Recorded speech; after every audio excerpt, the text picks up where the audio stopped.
What is going on, guys? This is Crozin, and welcome to another Nightreign video. This time we have the Recluse Glass Cannon build. So the Recluse is one of the highest damage dealing classes in the game, but they really are glass cannons because they cannot take too many hits at all.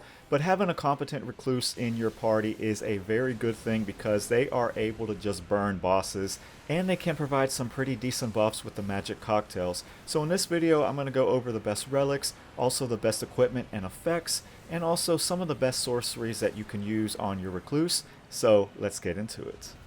So we're going to begin with the relics because this can make or break a build. So you want to go for the Spirit Shelter Grail because all of our relics are going to be green relics, and the good news is that none of our relics will be RNG relics. So the first relic is the Bone-like Stone, and you can get this from the Remembrance quest, and we really only care about one effect over the others here, even though all three of them are good. But the Suffer Blood Loss and Increase Attack Power upon art activation is huge, because this will give you a 15% damage buff right after you activate your ultimate art. Our second relic is Vestige of Night, and you can get this from completing a Remembrance quest as well. And we have two very nice effects on here. The first one being that collecting affinity whenever we use our magic cocktail will activate Terra Magica, and this will actually increase our damage by 15% on all of our sorceries. The second effect here with magic attack power up is also very nice, as this is going to give you roughly around 5 to 6% of a damage boost. Our last relic is going to be the Grand Tranquil Stone, and you can get this from the Collector's Signboard vendor, so all you'll need to do is just complete a boss on hard mode and you'll have enough to buy this. The nice thing about this relic is that our max FP is going to go up whenever we have 3 staffs equipped, which is going to be in every run, and we're also going to get more FP whenever we release a Sorcerer's Rise mechanism, so the more Sorcerer Rise towers that you unlock, the more your maximum FP is going to go up. So there was one expedition where I had 3 towers close together, and my character literally had a full screen of FP. So now we could go over the equipment and effects that we're going to want to have on our Recluse. So you always want to make sure that you have at least 3 staffs because that is going to give you more maximum FP because of our relic. And I also recommend that you have at least 1 weapon. So the reason you want 1 weapon is so that way it's a lot easier to revive your down allies rather than casting sorceries and accidentally running out of FP while doing so. It's even happened to me, trust me, you do not want to be in that situation. So it's just a lot easier to carry around 1 weapon. So try to keep an eye out for a weapon that has a very good passive effect or something that has glint blades.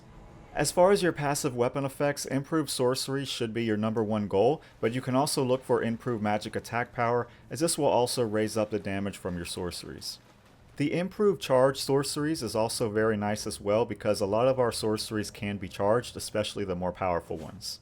You can also go for passive effects like improved spellcasting speed or reduced spell FP cost, as both of these work out pretty well. And if you have nothing else, then you can also go for one item that has less likely to be targeted, as we do not want to be taking any aggro. As far as the talismans, the Godfrey icon and the Radagon icon are going to be the 2 best in slot. The Graven School talisman is also very nice because that's a flat damage increase with improved sorceries. You can also settle for the Cerulean Amber Medallion for a raise to your maximum FP. As far as your dormant powers, the improved sorceries and incantations is going to be the best one that you can get, so try to prioritize this whenever you find it. Increased maximum FP as well as reduced FP consumption are also 2 very nice dormant powers that are going to really help you out with casting sorceries. Stamina recovery speed or an increase to max stamina is also very nice because sorceries do use stamina.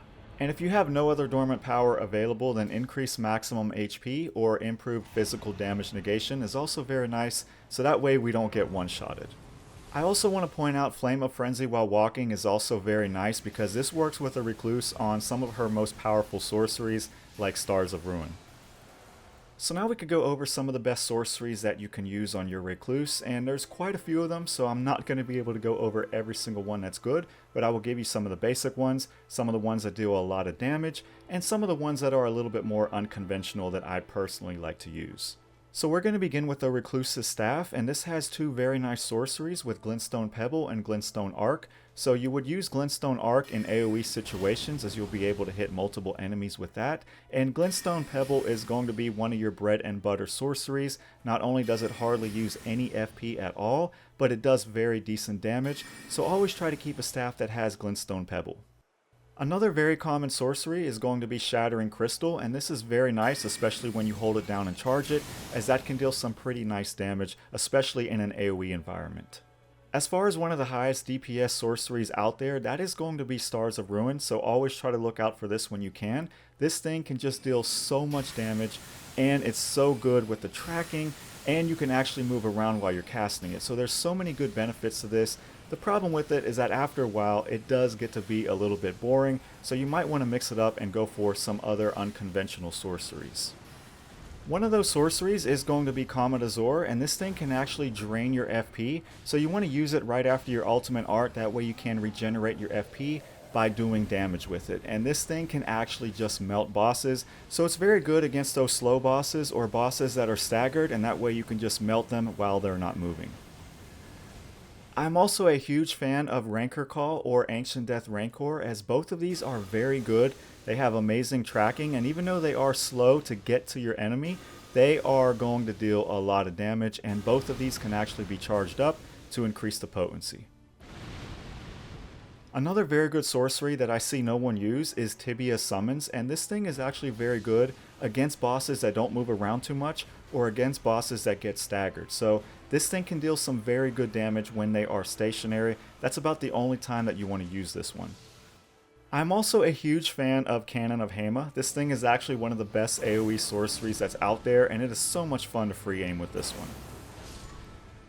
Another very underrated sorcery is going to be Great Oracular Bubble. This thing is actually so much fun to use, and it can be charged up, and it deals a lot of damage. The nice thing about these bubbles is that they will hover around for a very long time if they don't reach the target, and if that target runs back into those bubbles, it is going to deal some crazy damage.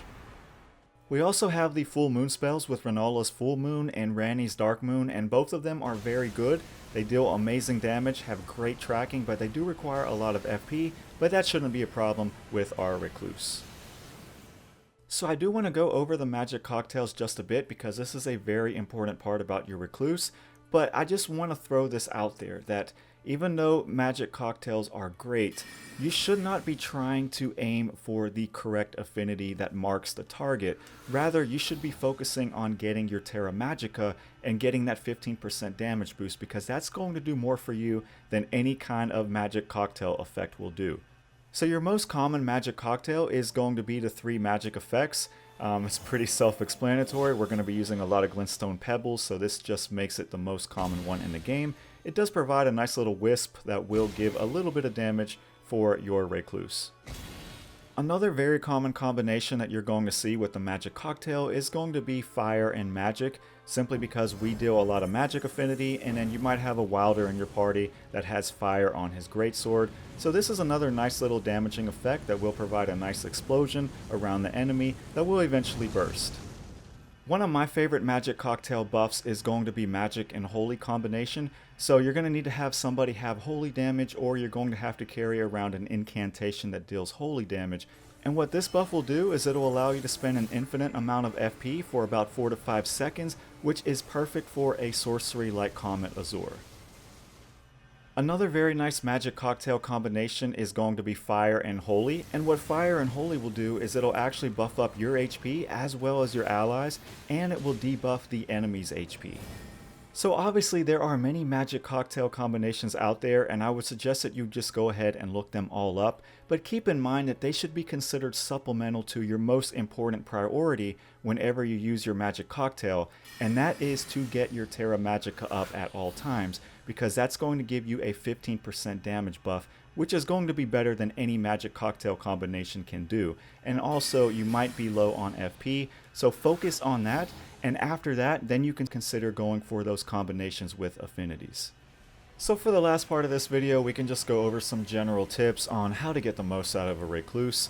So as you're going through your expeditions, you always want to prioritize unlocking those Sorcery Rise towers, because those are not only going to give you more FP, but you're also going to be able to get a couple of Starlight Shards on the main floor.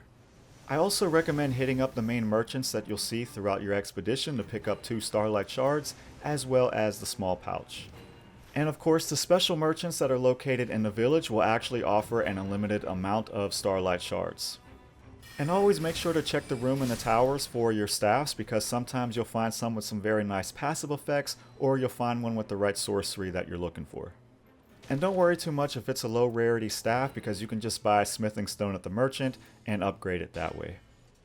And I also want to point out that the ultimate art makes for a good revival tool as long as your teammate only has 1 bar of being downed. And this is also the perfect opportunity to use a very high FP costing spell like Comet Azure, because you're going to be regenerating all that HP and FP from your damage. So thank you guys for watching till the end, and I hope you enjoyed this Recluse glass cannon build, and let me know what you think about it in the comments. Let me know if there's anything that I missed, because there are so many things to talk about when we're discussing a Recluse, same way as it is for a Revenant. So thank you guys again, and I will see you in the next video.